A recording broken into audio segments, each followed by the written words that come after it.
La plupart des déformations que nous, orthodontistes, sommes amenés à prendre en charge ont une origine fonctionnelle. Et pourtant, la rééducation fonctionnelle a été ignorée pendant de très nombreuses années.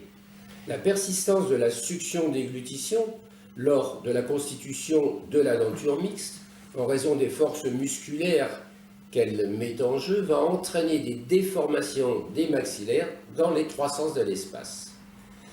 Actuellement, cette rééducation devrait faire partie du plan de traitement chez tous les enfants traités, mais malheureusement, elle est appréhendée par les praticiens comme étant une phase longue et difficile. Une petite anecdote. Lors de la conquête de l'espace, les Américains ont voulu mettre au point un stylo-bille qui fonctionnerait malgré la pesanteur. Cela leur a coûté des millions de dollars. Et pendant ce temps-là, les Russes ont tout simplement décidé de mettre à la disposition de leurs cosmonautes des crayons papier. Quand la nature vous montre une voie, il est sage de la suivre et non pas de la contourner par des contentions fixes, définitives, qui sont de véritables bombes à retardement lorsque les dysfonctions perdurent à la fin du traitement. Classiquement, les rééducateurs vont demander à l'enfant de prendre conscience du geste qu'il effectue, puis leur expliquer le geste qu'ils doivent effectuer. Et c'est la répétition pendant plusieurs mois qui devra permettre l'automatisation de la nouvelle praxis. Les travaux d'Eric Kandel, prix Nobel de médecine en l'an 2000 pour ses travaux sur la mémoire à court terme et la mémoire à long terme, ont montré que cette approche stimulait l'activité des neurotransmetteurs à l'intérieur des synapses, mais que l'information restait au niveau de la mémoire de travail. La répétition des mêmes informations à moyen terme ou long terme pouvait alors instaurer une sorte de dialogue entre la synapse et le noyau neuronal et entraîner une modification au niveau des protéines qui pouvait faire passer le message dans la mémoire à long terme. Mais il y a un autre système beaucoup plus simple qui ne passe plus par la voie corticale pour engrammer ce nouveau programme, c'est la voie sous-corticale. C'est d'ailleurs celle qu'utilisent les 60% d'enfants qui, dès l'âge de 4 ans, passe spontanément de la succion déglutition à la déglutition de type sujet denté. Et dans ce cas, on n'a plus une augmentation des neurotransmetteurs, mais la création de nouvelles synapses, donc d'un nouveau circuit neuronal utilisé uniquement pour cette fonctionnalité. Pour bien comprendre ce que sont ces circuits neuronaux, on va les comparer à un réseau de routes. In utero et durant les premières années de la vie, le nombre d'informations est raisonnable et nous avons les informations sensitives, nous avons les informations motrices et la route secondaire est tout à fait capable de gérer ce flux d'informations. Mais à partir de l'âge de 4 ans, il va y avoir acquisition de la mastication, d'un nouveau mode de déglutition et le réseau de route secondaire ne pourra pas absorber la totalité de ces nouvelles informations. Fort heureusement, s'est installé à l'âge de 4 ans un réseau autoroutier qui est parallèle et le but, ça va être donc de faire passer la circulation de la route secondaire vers l'autoroute. Mais de temps en temps, pour des raisons diverses, l'enfant ne va pas découvrir l'existence de cette autoroute et il va donc être obligé de continuer à circuler sur le réseau de route secondaire qu'il pourra toutefois remanier en 4 voies, mais qui n'aura jamais l'efficacité de réseau autoroutier.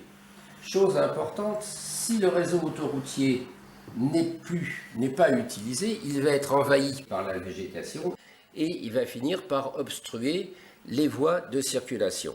A l'inverse, si le réseau autoroutier est bien utilisé, c'est le réseau secondaire qui va être envahi par la végétation et c'est comme ça qu'on va inhiber les programmes archaïques. Frogimov est un dispositif qui est porté 15 minutes par jour, durant quelques jours ou quelques semaines, devant un écran de télévision.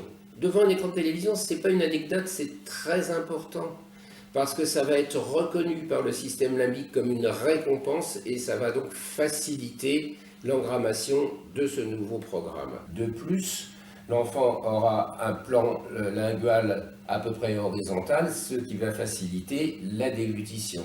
S'il était en train de lire un livre, le fait d'avoir la tête penchée en avant ferait couler la salive et rendrait l'exercice moins performant.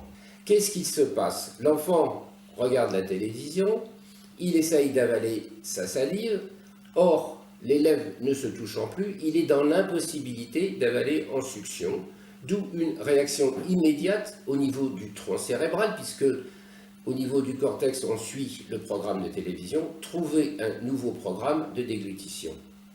Mais il ne s'agit là que de la première étape, qui est nécessaire mais pas suffisante si l'on veut passer à l'automatisation. Une fois que l'enfant aura engrammé justement ce nouveau programme de télévision, tout comme sur un ordinateur, il va disposer de 2 programmes pour avaler sa salive. Et lorsque l'on dispose de 2 programmes, c'est l'activation de l'une ou de l'autre des icônes qui va déclencher l'exécution. L'icône de la succion-déglutition est déclenchée par l'activité du nerf facial. Mes lèvres sont contractées, mes dents ne se touchent pas. L'icône de la déglutition de type sujet denté, mes lèvres sont détendues, mes molaires sont en occlusion, et on active donc le trijumeau qui va permettre non seulement l'occlusion molaire, mais aussi la protection de la langue contre les morsures grâce à la richesse des terminaisons trigéminées de sa couverture épithéliale. Le thérapeute devra donc surveiller la posture de repos pour obtenir la détente de la musculature périorale et l'occlusion dentaire au moment de la déglutition.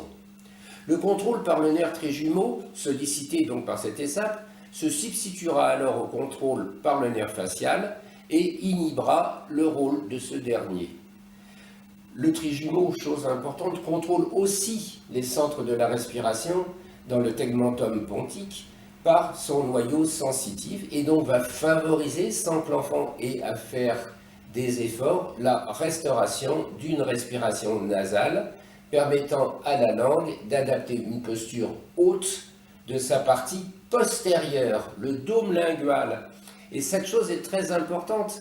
D'ailleurs, Delair a écrit dernièrement, cette double nécessité fonctionnelle linguale postérieure et occlusale, trop souvent oubliée par les rééducateurs des fonctions orofaciales, est vraisemblablement une des causes des trop fréquents échecs de la rééducation. Ce nouveau mode de fonctionnement va être analysé puis accepté par le système limbique et pourra donc ainsi s'automatiser dans la mémoire procédurale. La surveillance de la posture labiale pourra après être transférée aux parents qui contrôleront 4 ou 5 fois par jour la position d'élève en validant ou en corrigeant la séquence motrice.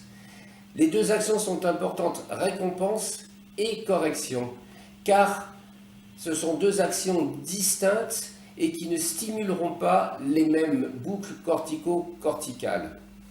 Le succès va être d'autant plus rapide que l'enfant sera proche de la tranche d'âge où cela se produit naturellement, ce qui ne veut pas dire que l'adolescent n'y arrivera pas, voire même les adultes. On passe bien son permis de conduire à l'âge de 18 ou 19 ans et on arrive, en faisant attention, à automatiser les gestes de la conduite.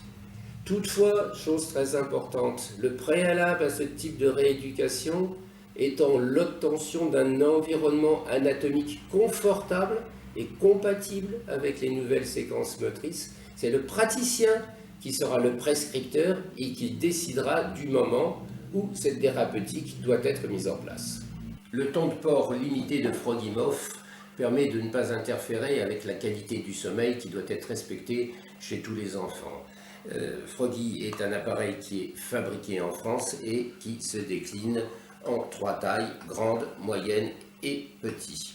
Comment choisir la taille? Ce n'est pas l'âge légal de l'enfant, mais plutôt la forme de sa bouche, en prenant soin, de toute façon, de ne pas étirer les lèvres au niveau des commissures, et il vaut donc mieux prendre un modèle un petit peu trop petit qu'un modèle un petit peu trop grand. Cet appareil est tout à fait adapté même aux enfants présentant un certain handicap, et c'est le cas sur un enfant qui avait d'énormes difficultés dans ses mouvements de déglutition, même dans ses mouvements de succion-déglutition. Le premier jour, nous lui mettons son appareil et regardez comme il a l'air désemparé, il ne sait plus du tout comment s'y prendre, même la succion-déglutition n'était pas totalement acquise chez lui et c'est véritablement un calvaire pour lui.